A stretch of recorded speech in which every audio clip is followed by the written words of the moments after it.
Gospel. Moreover, brethren, I, Paul, declare unto you the gospel which I preached you, by which also ye are saved, that Christ died for our sins, and that he was buried, and that he rose again the third day, and that he was seen. Okay. Preach to what?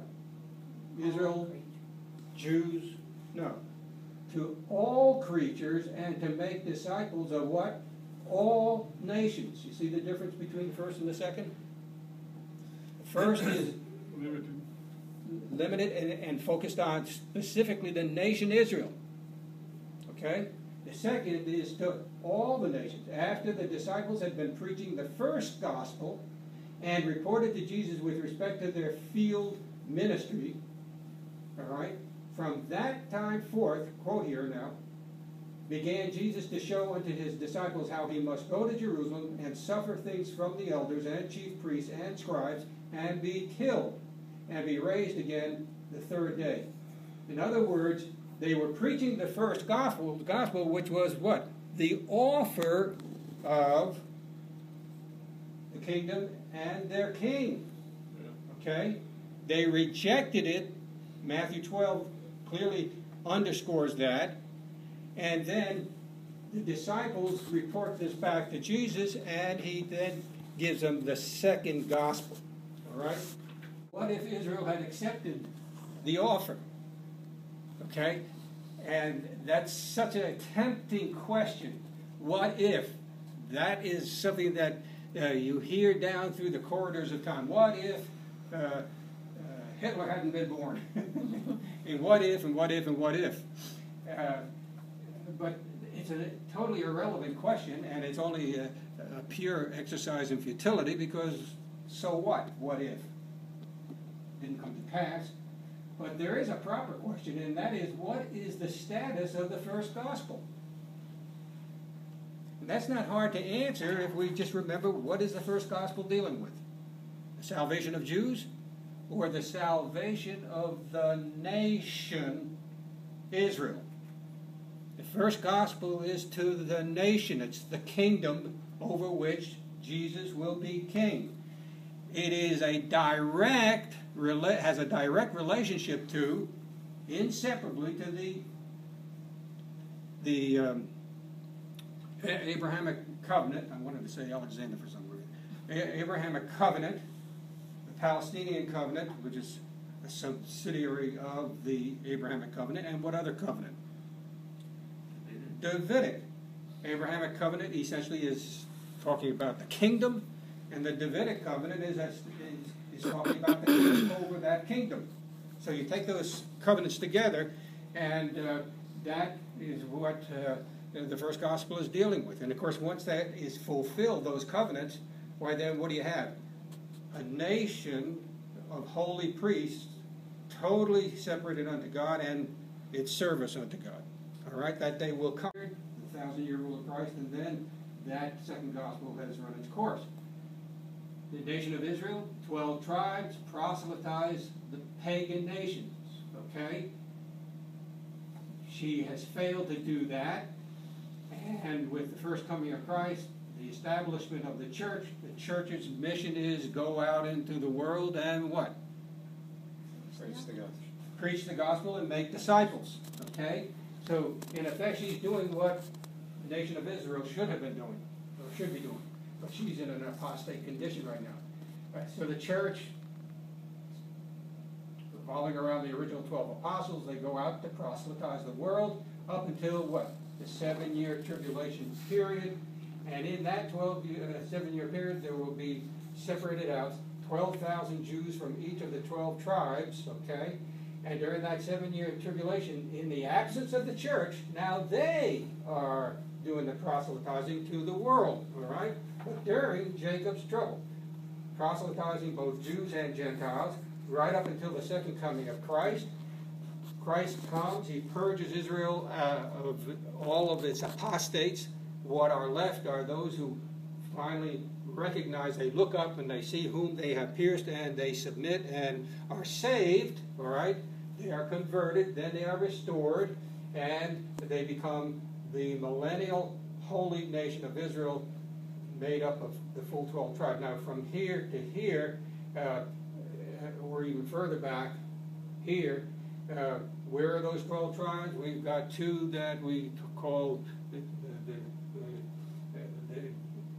southern kingdom, Judah, okay, and then the northern kingdom, the 10 so-called lost tribes. But when we study scriptures, God has not lost track of the pure Jews around the world, the Israelites, making up each of those 12 tribes. And each of those 12 tribes will, basically we had an overview of all 7 parables. And by way of review, these 7 parables are like stretching out the whole entire panorama of the history, the past history, the present, and whatever future that remains of Christendom, which then includes the true and false professors together. We've got a big mix in Christendom, okay? And we ended last week's overview with a curve. We had apostolic purity, the beginning of the church, or Christendom, and then the sowing of the tares would be bringing in false teaching and defiling and corrupting Christendom.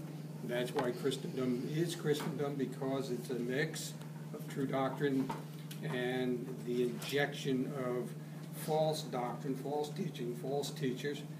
And it would eventually, with the passage of time, the end point of Christendom, in terms of maintaining a mix of true and false believers, ends with finally the rapture, and going from the 100% apostolic purity down to 0%, or flip the number, 100% apostate.